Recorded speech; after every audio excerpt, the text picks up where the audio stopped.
Alright guys, update ko lang kayo guys sa ating sakyan guys. Ayan ang ating sakyan ngayon guys. Start pa natin kasi napakainit.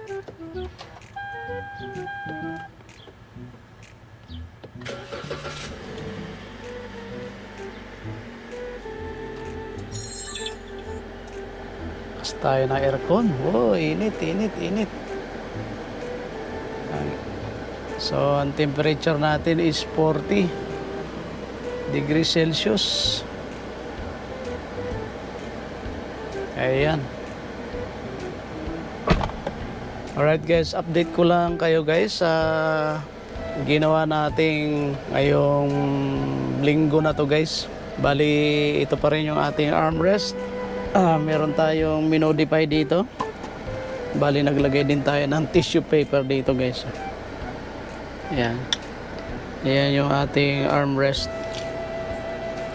At sa likod naman pakita ko rin sa inyo guys.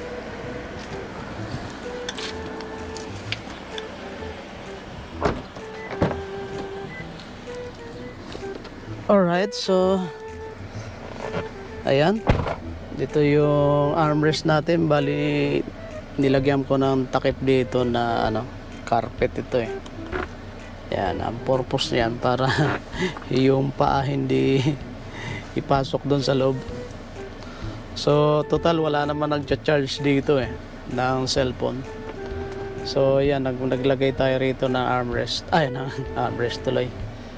So dito naglagay lang tayo ng tissue paper para kung sakaling kailangan ng tissue. Ayan. So yung tissue paper na yun hindi yan nalalaglag. So kahit buksan natin dito, ayan. So ayan, nakabukas na siya. Ayan. Meron tayong mga something dito sa loob. Alright.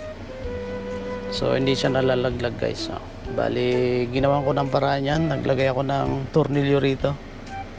Ayan, para kapitan ng dito rin sa side. Para kapitan ng ating tissue holder. Naglagay din tayo ng screw dito para hindi mabubuksan yung tissue holder kasi nakataklob lang yung ito yung pinakatakip ng tissue holder.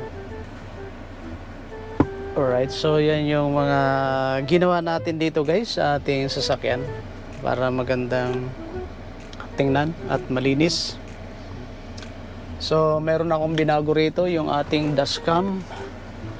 Yung ating dashcam ay tinanggal na natin sa ating rear mirror.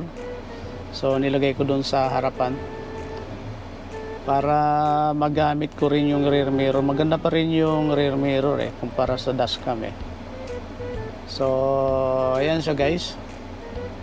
Ang ganda ng improvement, ang ganda ng result sa ginawa ko. Kasi meron akong rear mirror, meron din akong dashcam. So nakikita ko yung mga blind spot ko sa ating dashcam guys. Alright, so yan. Yan yung mga binago natin guys. So yan yung mga update natin na ginawa sa ating sasakyan. Alright. So yan, medyo malamig. Napakainit sa labas guys. Sobrang liwanag. Kita nyo yung liwanag ng loob ng sasakyan natin guys.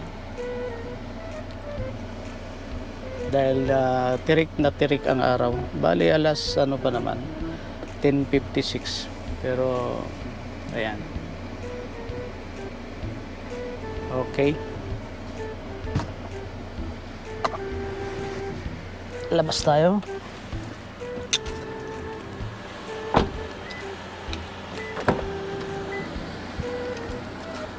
Meron akong Bluetooth player dito. So ito yung gagamitin ko. Try nga natin. So kanina nakabit ko na siya. Kaya medyo hindi nyo lang makikita guys. Sobrang tingnan natin. Iano natin yung Bluetooth. Ayun. Ayun. Nag-connect siya. Pwede nating i-skip.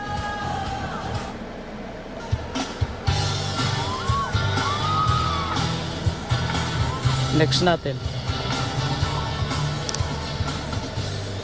Yun, nakokontrol natin yung volume. Next natin.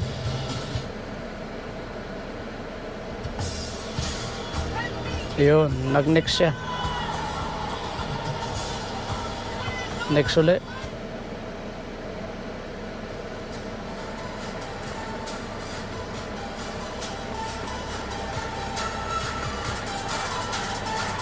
Okay. So gumagana siya guys. Ito yung player natin.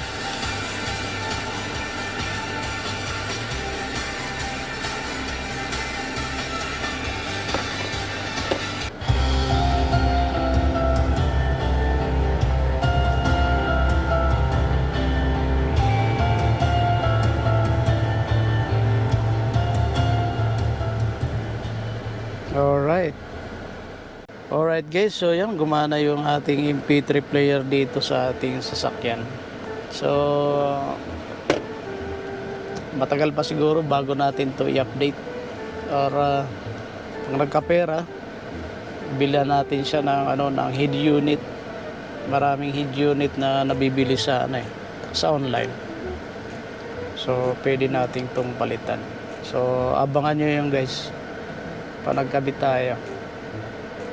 Alright, so far okay naman yung ating dashcam dito. Ito yung ating cover. Lagyan natin dahil mainit. Mainit. So, yan siya guys.